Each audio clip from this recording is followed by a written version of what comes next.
ক্ষমতাচ্যুত হওয়ার পর এই প্রথম নীরবতা ভাঙলেন বাংলাদেশের সাবেক প্রধানমন্ত্রী শেখ হাসিনা।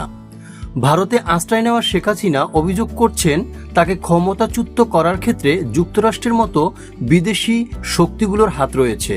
আওয়ামী লীগ সভাপতি শেখ হাসিনা গতকাল শনিবার তার দলের নেতাকর্মীদের উদ্দেশ্যে একটি বার্তা দিয়েছেন। এই বার্তায় তিনি এমন অভিযোগ করেন। বার্তাটি ভারতীয় গণমাধ্যম দ্য প্রিন্ট দেখতে পেয়েছে। বাংলাদেশের রাজনৈতিক সংকটের পিছনে বিদেশি শক্তির হাত আছে কিনা তা খতিয়ে দেখা হচ্ছে বলে ভারত সরকারের পক্ষ থেকে ঘোষণা দেওয়ার কয়েকদিনের মাথায় এমন কথা বললেন শেখ হাসিনা। বার্তায় শেখ হাসিনা বলেন, আমি যদি যুক্তরাষ্ট্রের হাতে সেন্ট মার্টিন ও বঙ্গোপসাগর ছেড়ে দিতাম তাহলে ক্ষমতায় থাকতে পারতাম। অনেক দিন ধরেই যুক্তরাষ্ট্রের সঙ্গে শেখ হাসিনা সরকারের টানাপোড়েন চলছিল। চলতি বছরের জানুয়ারিতে অনুষ্ঠিত জাতীয় সংসদ নির্বাচনের আগে শেখ হাসিনা বলেছিলেন তিনি এক শ্বেতাঙ্গ ব্যক্তির কাছ থেকে একটি প্রস্তাব পেয়েছেন। তাকে বলা হয় বিমান ঘাঁটি করতে দিলে তিনি সহজে ক্ষমতায় থাকতে পারবেন। ছাত্র জনতার আন্দোলনের মুখে প্রধানমন্ত্রীর পদ থেকে পদত্যাগ করে 5 আগস্ট দেশ ছেড়ে ভারত যান শেখ হাসিনা।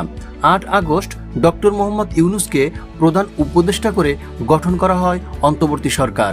শেখ হাসিনা এ ধরনের বিদেশি শক্তির দ্বারা ব্যবহৃত না হওয়ার জন্য নতুন অন্তর্বর্তী সরকারকে সতর্ক করেছেন। সাবেক প্রধানমন্ত্রী বলেছেন, লাশের মিছিল যাতে দেখতে না হয় সেজন্য তিনি পদত্যাগ করেছেন। তারা শিক্ষার্থীদের লাশের উপর দিয়ে ক্ষমতায় আসতে চেয়েছিল, তিনি তা হতে দেননি। শেখ হাসিনা আরও বলেন, তিনি দেশে থাকলে হয়তো আরও প্রাণহানি হতো, আরও অনেক সম্পদহানি হতো। ভারতে অবস্থানরত শেখ হাসিনা আগামী সপ্তাহে গণমাধ্যমের সঙ্গে কথা বলতে পারেন। শেখ হাসিনা তার বার্তায় দেশে ফিরে আসার অঙ্গীকার করেছেন।